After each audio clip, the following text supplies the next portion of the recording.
So, student, now we are going to talk about the chapter 5, which is When People Rebel. That is about the 1857 revolt and after.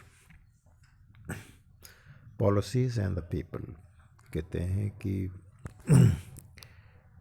जो policies थी colonial rule की और उसके बाद लोगों की क्या स्थिति थी यहाँ पर वो दिया हुआ है. In the previous chapter, you looked at the policies of the East India Company and the effect they had on different people. तो आपने पहले चैप्टर में देखा कि अंग्रेज़ों ने कैसे नियम बनाए थे जिसकी वजह से जो लोग थे भिन्न भिन्न तरीके के उन पे क्या प्रभाव पड़ा उनके रूल्स का. तो यहाँ पर देखिए kings queens peasants landlords tribals soldiers were all affected in different ways. तो इनमें सभी लोगों को प्रॉब्लम हुई है, वो चाहे किंग्स हों चाहे क्वींस हों पीजेंट्स हों लैंडलॉर्ड हों ट्राइबल्स हों सोल्जर्स हों. इन सबको कहीं ना कहीं किसी न किसी रूप में जो ब्रिटिश रूल था वो कहीं ना कहीं नुकसान दिया इनको या प्रॉब्लम में डाला. तो ये हुआ also seen how people resist policies and actions that harm their interest और गो अगेंस्ट देयर सेंटिमेंट्स. अब क्या हुआ कि आपने ये भी देखा कि लोगों ने कैसे इसका विरोध किया उनकी पॉलिसीज़ का. उन्होंने क्या क्या एक्शंस लिए, कितने हार्म हुए उनके इंटरेस्ट पर.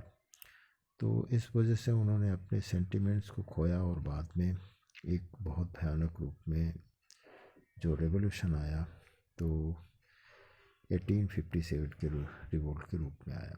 अब उसमें स्टेप वाइज स्टेप अगर देखेंगे तो पहला दिया हुआ नवाब्स लूज देयर पावर.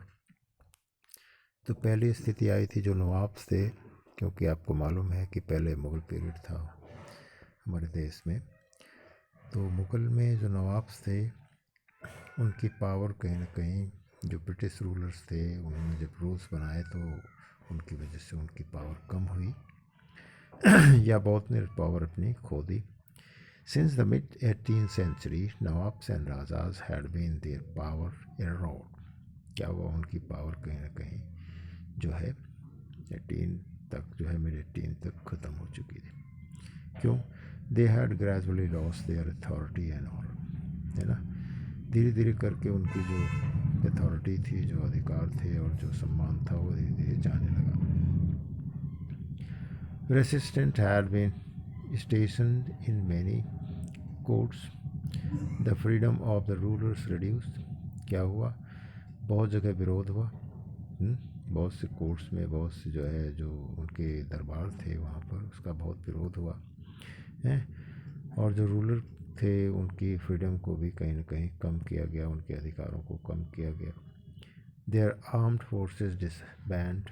उनकी जो आर्म्ड फोर्सेस थी उनको बैंड कर दिया गया. And their revenues and territories taken away by स्टैशेस.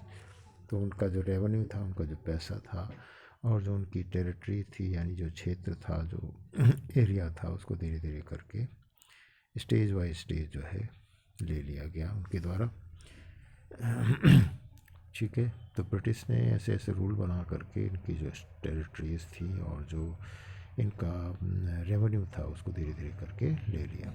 तो many ruling families try to negotiate with the company to protect their interest. बहुत सी ऐसी फैमिलीज थे जो रूलिंग फैमिलीज थी, उन्होंने नेगोशिएट किया ब्रिटिशर से कि उनकी जो इंटरेस्ट हैं, उनके जो लाभ हैं, उनको संभाला जाए, उनको बचाया जाए, प्रोटेक्ट किया जाए. For example, Rani Lakshmibai of Jhansi wanted the company to recognise her adopted son as the heir to the kingdom after the death of her husband. तो पहला उसमें उदाहरण आता है रानी लक्ष्मीबाई का, जिन्होंने अंग्रेज़ों से चाहा कि वो जो उसने एडॉप्टेड सन लिया हुआ है उसको रिकॉग्नाइज़ करे, उसको अधिकार दे, जिससे उसके हस्बैंड की डेथ के बाद उसको राज मिले और वो उस पर आसानी से राज कर सके. नाना साहब the adopted son of Nana Sahib, the adopted son of Peshwa Bajirao. Second, pleaded that he be given his father's pension when the latter died. क्या हुआ कि जब उसके पापा जी ख़त्म हो जाएं तो उनकी पेंशन उन्हें दी जाए. However, the company, confident of its superiority and military powers, turned down these pleas. क्या हुआ, उसको विश्वास था कंपनी को कि हमारे पास मिलिट्री पावर्स है, इसलिए जो कुछ भी इनकी मांगे थी उनको उसने ठुकरा दिया. ठीक, और इससे